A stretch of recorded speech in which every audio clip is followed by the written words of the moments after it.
Question of the day series में बच्चों मैं आया हूँ एक जबरदस्त क्वेश्चन के साथ। क्वेश्चन आपका जेईई मेन 2023 एग्जाम 24 जनवरी से उपस्थित। और इस क्वेश्चन को हम फटाफट से बिना किसी देरी के सोल्व करते हैं। इसमें बोला क्या है कि if tangents to the curve intersect the axis at then the minimum length of line segment.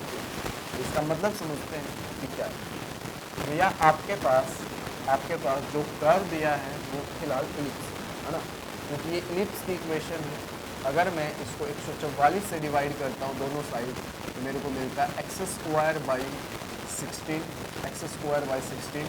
Plus में y square by is equal to 1।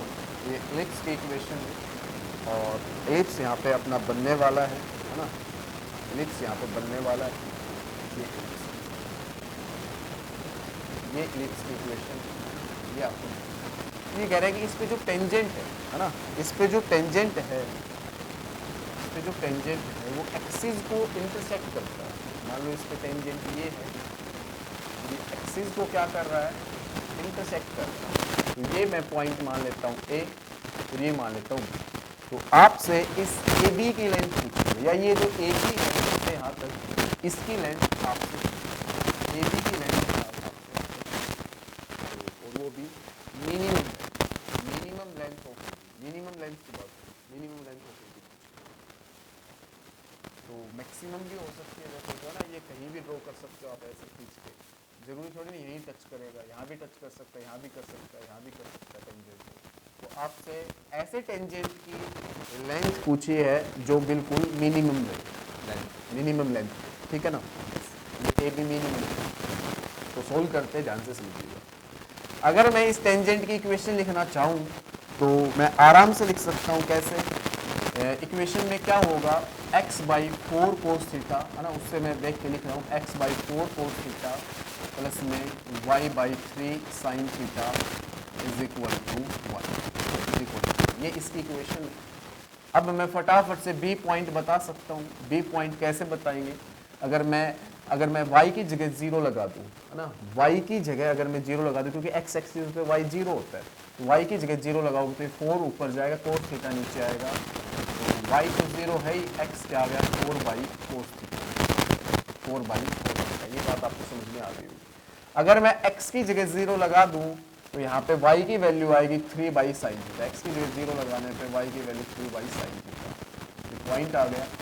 और मैं अब डिस्टेंस फॉर्मूला लगा के ए बी की लेंथ निकालूंगा और वो ए बी की लेंथ हमें मिनिमम लेंथ डिस्टेंस फॉर्मूला लगा देता हूँ।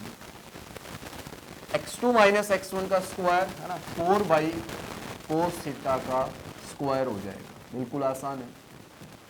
y2 माइनस y1 का स्क्वायर तो ये 3/sin थीटा का स्क्वायर हो जाएगा। सिंपल मैंने डिस्टेंस फॉर्मूला लगाया और भैया ये बना है आपका 16 अपॉन में cos स्क्वायर थीटा प्लस में 9/sin स्क्वायर थीटा। यहाँ तक का मामला आपको समझ में आ गया, ठीक है सर? अब देखो इनकी अगर हम एलसीएम लेते हैं ना, फिलहाल क्या लेते हैं एलसीएम, तो एलसीएम लेंगे तो क्या आएगा, एक तो आपके पास एलसीएम में आ रहा है साइन स्क्वायर थीटा और एक आ रहा है cos स्क्वायर थीटा।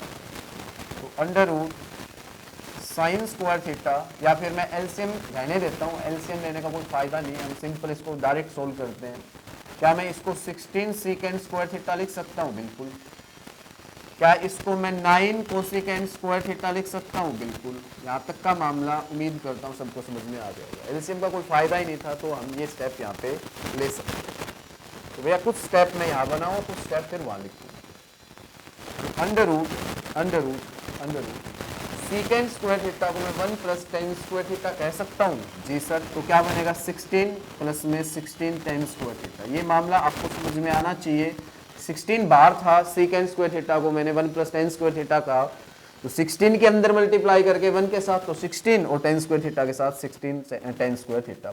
ऐसे ही 9 × 1 + cos स्क्वायर थीटा हो सकता है ये, तो 1 के साथ तो 9 और cos स्क्वायर थीटा के साथ भी 9 मल्टीप्लाई में चला जाएगा। ये बहुत बेसिक चीज़ें मैंने यहाँ पे लगाई। सेकंड स्क्वायर थीटा का फॉर्मूला 1 + tan स्क्वायर थीटा लगाया, 16 के अंदर मल्टीप्लाई कर दी। कोसिकेंड स्क्वायर थीटा का फॉर्मूला मैंने 1 + cos स्क्वायर थीटा लगाया, 9 के अंदर मल्टीप्लाई कर दी। यहां तक का आपको सब कुछ समझ में आ गया होगा। 16 9 आपका बन गया 25, और यहां पे मैं इन दोनों को सोल्व करने के लिए इनको पता कर लूं ये मिनिमम कितना है, तो 25 उसमें जोड़ देंगे तो मिनिमम आ जाएगा। इनको पता करना ये मिनिमम कितना है ना, 16 tan स्क्वायर थीटा और प्लस में 9 cot स्क्वायर थीटा को अगर हम पता कर लेते हैं मिनिमम कितना है, तो उसमें 25 जोड़ने पे मिनिमम ही आएगा। और मिनिमम पता करने के लिए यहाँ पे मैं AMGM लगाऊंगा, AMGM लगाऊंगा ना, AMGM लगाऊंगा तो AMGM में क्या होता है, इन दोनों का जोड़ बटे 2 किससे ग्रेटर इक्वल होगा, इन दोनों की मल्टीप्लाई से। इन दोनों की जब मल्टीप्लाई करोगे तो tan स्क्वायर थीटा से cot स्क्वायर थीटा कट जाएगा और 16 गुणा 9 आएगा और उस पर रूट भी लगेगा, है ना। AMGM का फॉर्मूला उम्मीद करता हूं आपको अच्छे से पता होगा। एक बार मैं चेक कर लेता हूं इसमें कुछ कट तो नहीं रहा है साइड में, नहीं अभी सब कुछ सही है। तो बेटा ये आप ध्यान से समझिएगा, मैंने दोनों का जोड़ बटे 2 करके ग्रेटर देन इक्वल क्या करना होता है, इन दोनों की मल्टीप्लाई का रूट। जब इन दोनों की मल्टीप्लाई का रूट किया तो tan स्क्वायर थीटा से cot स्क्वायर थीटा साफ, तो 16 गुना 9 पे रूट रह गया, तो 16 गुना 9 144 होता है, 144 का रूट 12 होता है, 144 का रूट 12 होता है। तो 16 tan स्क्वायर थीटा प्लस में 9 cot स्क्वायर थीटा अपॉन में 2 किससे ग्रेटर इक्वल है, 12 से।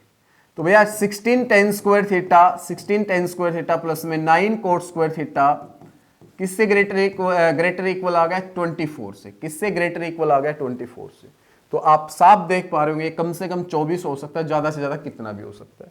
तो हमने ये पता कर लिया ये दोनों चीजें कम से कम 24 हो सकती है, तो ये कम से कम 24 हो सकती है। तो ये सारा कम से कम कितना हो सकता है, तो इसमें 24 ऐड कर दो, 25 तो पहले से था, इसमें 24 ऐड कर दो, तो ये सारा कम से कम कितना हो गया, 24 और 25 का रूट जो है वो रूट 49 हो गया, तो 7। तो ये मिनिमम जो इसकी लेंथ है ना, मिनिमम जो इसकी लेंथ है, AB की मिनिमम लेंथ जो आ सकती है वो कितनी आ सकती है भैया, 7 आ सकती है। मैंने ऑप्शन इसमें लिख नहीं रखे, हालांकि इन क्वेश्चंस में ऑप्शन भी थे, मैंने सिर्फ सोल्व करवाने के पर्पज से ये सारी चीज़ें आपको लिखी हुई है, इसमें बता रखी है, ठीक है ना। ऑप्शन मैंने नहीं लिखे यहाँ पे, तो ऑप्शन उसमें 7 मिलेगा, आप चेक कर लेना। तो 7 यहाँ पे बिल्कुल करेक्ट है। तो question of the day series का ये क्वेश्चन था, अच्छा क्वेश्चन था। कल एक और अच्छे क्वेश्चन के साथ मिलता हूँ, जबरदस्त क्वेश्चन के साथ मिलता हूँ। थैंक यू, ओके बाय बेटा।